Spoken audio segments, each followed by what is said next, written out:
Pepe. Yeah. Hey, how you doing? It's Betty from Totally Dream Radio. How you doing, man? Good. My fault. I forgot I was supposed to call you. It's all good. I'm sitting here just like, la, la, la, waiting, looking at the screen. No. And then Where is this asshole? Where is this asshole? Exactly. And it turns out I was the asshole. Turns out I was doing the same thing in front of my screen. I'm sure you are. How about that? Oh, it's too funny. So, I guess the big main question, I don't care if anybody else wants to ask the question. I'm going to ask it for myself. When the hell is new Kyng music coming out? New Kyng music is tentatively coming out in October. Nice. Because it's been too long. It has been too long. It's been like 2 years. We're definitely excited to get some more stuff out there. Yeah, I mean, that was, for me, it was like an album of the year. It was just incredible. I was blown away. I was just loving Burn the Serum. Oh, thank you so much. I really appreciate that. I'm glad you liked it.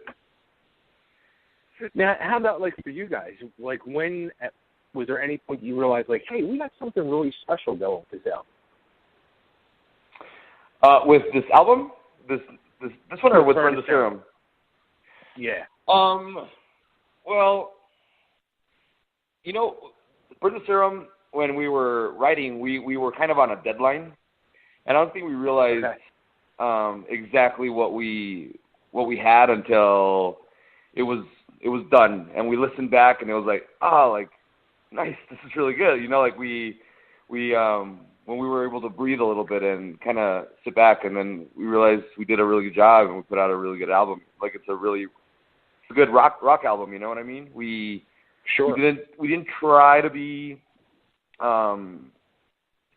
heavier. We didn't try to do anything. If anything, we tried to be mature about the songwriting and be a little more, I'd say, concise. Have our ideas be more concise and focused, and so I think it shows that there's a big difference in the way that it was written than the first album, Trampled Sun. So yeah, I think it was after the fact. Now, how about compared to this one? Like anything different going into this album? Is there like a pressure now, like to try to live up to the last one, or just looking at it the same way? No, I think we really wanted, based on everything I just said about Burn the Serum, we really wanted to go back to the way we wrote the first album because we weren't really thinking about anything. We were just writing music that we liked. You know what I mean? And I think we really thought out Burn the Serum, and we didn't want to think about writing a certain way or appealing to a certain audience. We just wanted to do whatever we wanted to do and have it be good, which was what we did with the first album. Now, and having said that, when we were all done with this album, we all realized it was very similar in aggression to the first one, but we learned so much during the second album that I feel like it's the aggression of the first album combined with the maturity of the second album, if that makes any sense. Yeah, absolutely. In other words, bottom line, you guys are maturing. Is the bottom line. Exactly. More relaxed. It had to happen. Yeah, and we're really excited about this one. I think the songs are killer. I think like the subject matter of all the songs is really good. Eddie poured his heart and soul into the lyrics, and musically we all try to push ourselves. So we're super stoked for this one. Nice. Speaking of Eddie, I saw going through like research, like before like going into this band for him, like this was like his last straw. Like he was working a full-time gig, and this was like his last chance. And then it seemed to luckily be working out. Like, were you in the same type of situation? Like, were you looking at this like this is it, or? Well, yes and no. This is the first band that I've ever been in that I did an audition for, that I started with the band. Like the three of us are original members. Everything else I had ever done was, auditions and like, band looking for drummer, and I would, go do that. So that's what I've always done, and I think I will always continue to do that. But starting a band, I'll never do that again. I don't think. I mean, never say never, right? Right. But the whole trying to, grassroots make it. I think we were all on our last straw.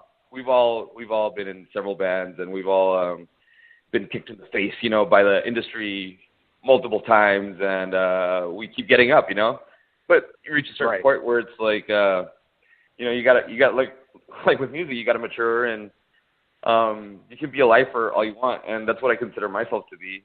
But at the same time, like, you got to focus on life, and it's not just me, I want to help out my parents, and I want to help out my sister, and stuff like that. So nice. Yeah. I think we all were a little bit on our last straw in terms of like building something.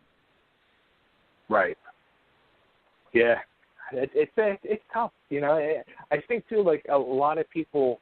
I know for myself, like once you're playing in a band, you're like, thinking about like the whole business aspect, and then when it starts to get real and you see that whole business part of it, it kind of like changes your outlook on things and can sour a lot of people as well. Oh, 100%.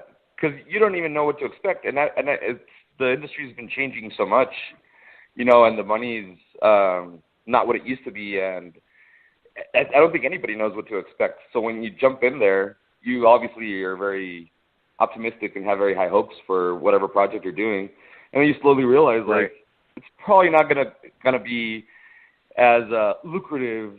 And not to say that we do things for money, but like you're probably not gonna make a living doing this. You're probably gonna have to go home after tour and find a job, and that's what we all do. Like I go home and I become a janitor, you know what I mean? And Eddie does graphic design, and Tony works at a warehouse. Like it's just the way music is now, which is fine. We love what we do. We won't stop doing it. But it definitely can leave a bad taste in your mouth when you realize this is going to be tough. Can I just got to say, and believe me, you're not the first person that I've interviewed from, and a killer band that has turned around and told me, like, yeah, once we're off the road, we go get jobs. I'm just going to say it. That's so fucked up. It really is. It's music that it shouldn't be that way. It just infuriates. It is fucked up, but it's a reality, and I think in a way it helps separate the men from the boys. You know what I mean? Like people are they're still out there doing it, and you realize that their lives suck when they're on the road, and their lives probably suck when they're at home. You know what I mean? Like it shows you how much heart musicians have, and how much love and effort that goes into their craft, and the dedication, which is why like you got to encourage people to buy music. You got to buy music. You can't just download it, because it's what we're surviving on. It's literally that we're surviving. We're not buying houses, we're surviving. Right. So, yeah, it is fucked up, but it is what it is, I guess. Yeah. Now, how about, like, for this year, like, you guys haven't been on the road that much. Like, early in the year, you guys toured, and I guess you guys been off for most of the year up until, like, now. I guess you guys get ready to head down the road next month or whatever. Yeah, we've been off for a while. We were, really concerned about writing. We put a lot of time into the writing. It was a long process.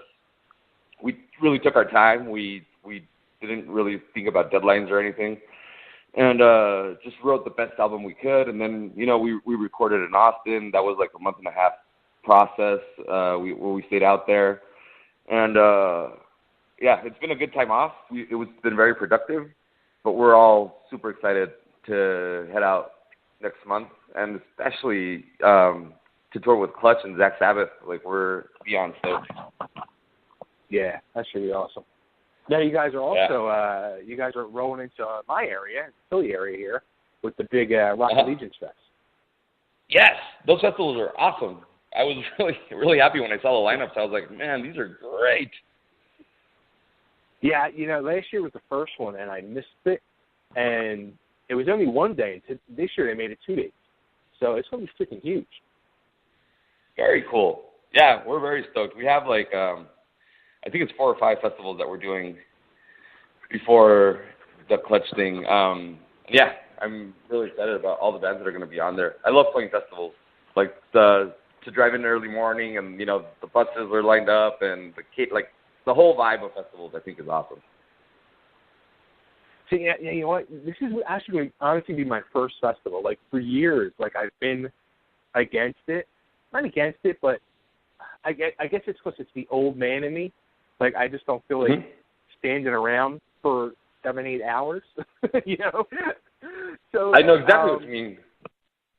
Yeah, and if I'm going to a show, like I want that seat on. I don't want to be standing in general admission. I don't want to be like on the lawn or anything like that. So, yeah. But I'm going to be there for both days because I think it was 10 minutes away. So I'll be able to be there this time. Oh, right on. You better be there then.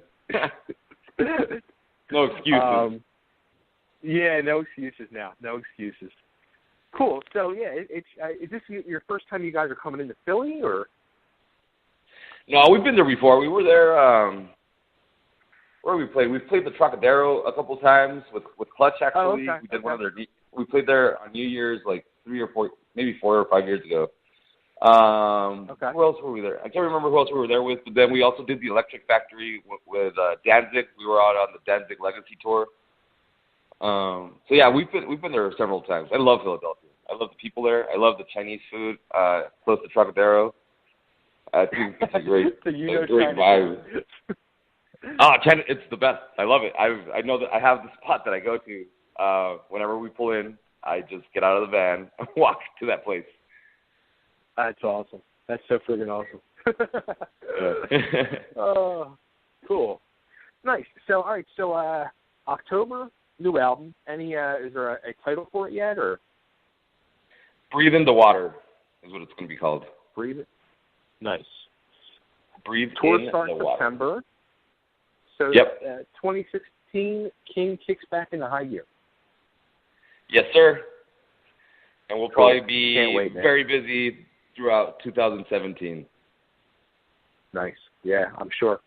No more janitor job in 2017. That's the goal. That's the goal, yes. Cool. All right, Pepe, I want to thank you so much, man. Sorry about the mix-up, and we got this all cleared. And before I let you go, if I can just get you to cut an ID, this is Pepe Clark, and you're listening to Totally Driven Radio. And you're listening to what? Sorry. Totally Driven Radio. Totally Driven Radio. Okay. This is Pepe Clark from Kyng, and you're listening to Totally Driven Radio. Awesome. Thanks, man, and I'll see you in September. Thank you so much, man. Looking forward to seeing you soon. Absolutely. No Chinese food, though. Real food. Right on. I'll follow your lead. Thank you. All right, man. Take care. Bye. You do. Bye. Sorry about that. What you think?